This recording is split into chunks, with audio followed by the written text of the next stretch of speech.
Twisted Big D here. Let's talk about the pre-trip.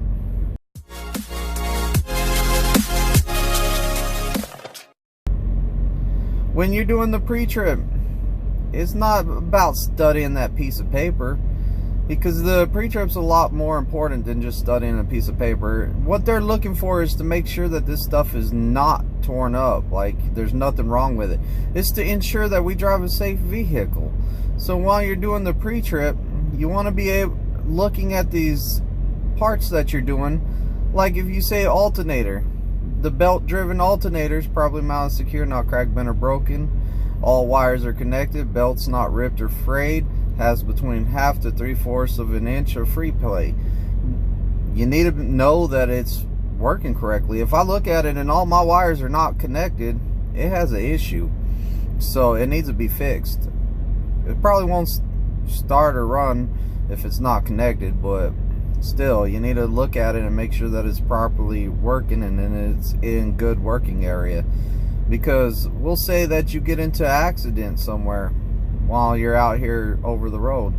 If you get into an accident and they look at your truck and something's been broken a long time, and they can tell that it's been wearing out for a long time or it's been leaking for a long time, they can tell how long it's been broken. You're over there putting down that you're doing these inspections every day and you're not, it's going to show. So then you're going to get interrogated. You're going to answer them the truthful and say, hey, look, I put that I've been doing these pre-trips on my logs, but I haven't because I just didn't feel like doing them. I was too lazy to do them. Well, guess what? The person that may have died in your accident because you didn't do the pre-trip, they're not going to come back, because guess what? You just killed them.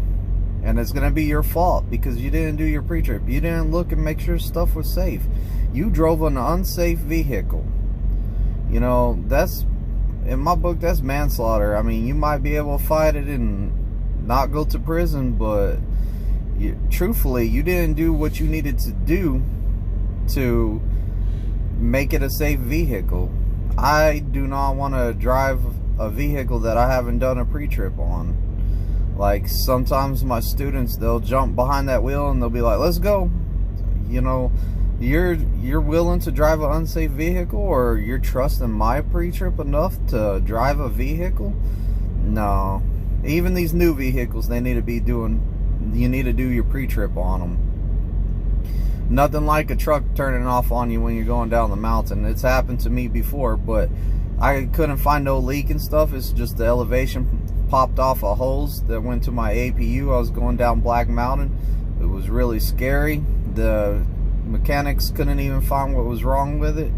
Yeah, finally they took off the side panels, and that's where all the fluid was, and the truck shut off going down the mountain. It was scary. It's just like the air brakes. Whenever I explain the air brakes to my students, it's more important than just learning the verbiage. It's more of you're actually checking to make sure that the tanks hold air. When you're doing your applied pressure test, you're making sure that it holds air.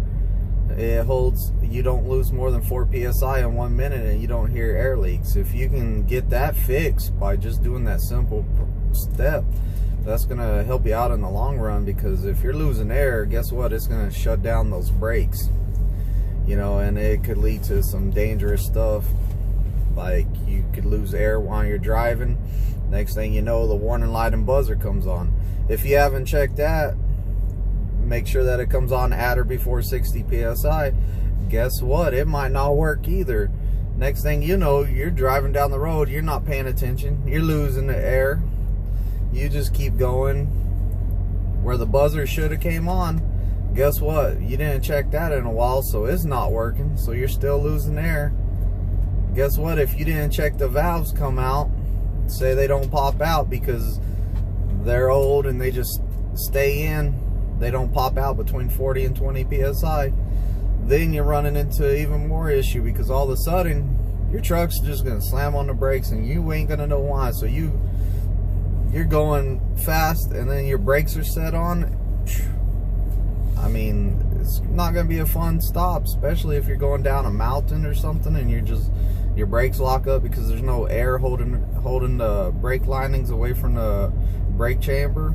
I mean, you could get into some serious stuff about this pre-trip. Just like the lights. who wants a ticket for every light out? Say out of your clearance lights, you have, out of the 5, 6, 7, 8, 9, 10, 11, out of the 11 I have, say I got 4 of them out and 3 marker lights out. Guess what? I can get a ticket for each one of them. That's a lot of tickets if you think about it. That's a lot of money. You know, I work hard for my money. I don't want to be spending it on tickets and stuff like that. Also, if your pre-trip's not good and you can't pass a pre-trip and there's stuff wrong with your trucks, odds are, if you get an inspection, you're going to be shut down right there and you're not going to be able to move. That takes away from your money too, if you think about it. Whenever it's easier to do these pre-trips and check to make sure that these parts are not broken by just opening the hood and looking at it. You can find a small problem faster and you can get it fixed faster than letting it build up and tear up, and then more stuff's ruined. And you know, if you're a lease guy, then it's going to cost you a lot more money in the long run. Company guy, it's going to cost you money too, but you know, a company guy's, I wouldn't say less responsible, because I'm pretty sure that Prime will hold you accountable for if it could have been prevented and you just tore it up, you're gonna pay for it. But you know, a lot of people look at it like, oh man, if I gotta put my truck in the shop, that's downtime, I'm not running a load, blah blah blah. I'd rather stop and go to that shop for maybe 5-6 hours than drive until it tears up something worse and then my engine's completely ruined and I have to wait till I get a brand new engine put in there, and guess what, the warranty ain't gonna cover it, because they're gonna look at it and be like, oh, that was your fault. So just make sure you're not being lazy and skipping out on that pre-trip. Is very important. I suggest you do it. And I'm not saying everyone's perfect and everyone's gonna do it twice a day, because I know some days you just don't feel like it, but you need to get yourself motivated to go do it. I mean, I'm not gonna say I'm perfect and I do it every single time twice a day, because nobody's perfect like that. I try to do mine not twice a day, but I try to do it at least once a day. And there's certain stuff that I do check every day, and every time we stop, I usually turn on my marker lights, go around it, and I walk around the trailer before I get into. I walk around the truck and the trailer listening for air leaks, because a lot of the times you can catch, I've caught my tires before leaking air by just walking around. I heard air leaking out. I went back there. One time the whole inside wall underneath the trailer, the whole inside wall was gone and it was nothing but wires. That stopped me for the day. I was on my break and I just did a walk around it. And what was funny about it is I stopped at a weight station before that, had to take my paperwork inside. I walked around it and I didn't hear no air leak. I had to go to the bathroom really bad, and I was taking a 30-minute break. Went up the street, pulled over, went inside the store. I think it was a Love's if I remember right. And went around the truck and trailer. That inside wall was gone. It was hissing. So I had to get that fixed. And what I did was they had a shop there. It didn't open till a certain time. This was early in the morning, so I had to wait till the shop opened up. As soon as they opened up, I went in there, checked in. The guy came out and looked at my tire. He said, I don't even want to pull that trailer anywhere. Just leave it right there where it's at. I'm going to fix it outside the shop, because I'm surprised that it didn't blow out. So they fixed it up right there in the parking lot. I don't know if they charge Prime a road call for that or not. I don't know. None of my business. That's up to them. But remember, if y'all want to be safe out here, not only is it being safe driving and backing and watching the mirrors, but pre-trip's a big part of safety. So make sure you're getting out there and doing it. Nobody wants to be unsafe. Nobody wants to drive an unsafe truck. So why are you not doing your pre-trip? All my subscribers, thanks for hanging around watching my videos.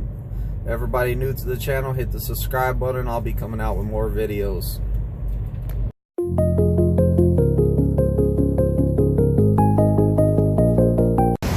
Effingham this morning, getting me some Dunkin' Donuts iced coffee at the TA over here in Effingham. It's a good spot. They got a Popeyes, they got around the corner over there, they got a Taco Bell, Little Panda, and Panera Bread. That's what we're doing for our little break over here, stopping in Effingham.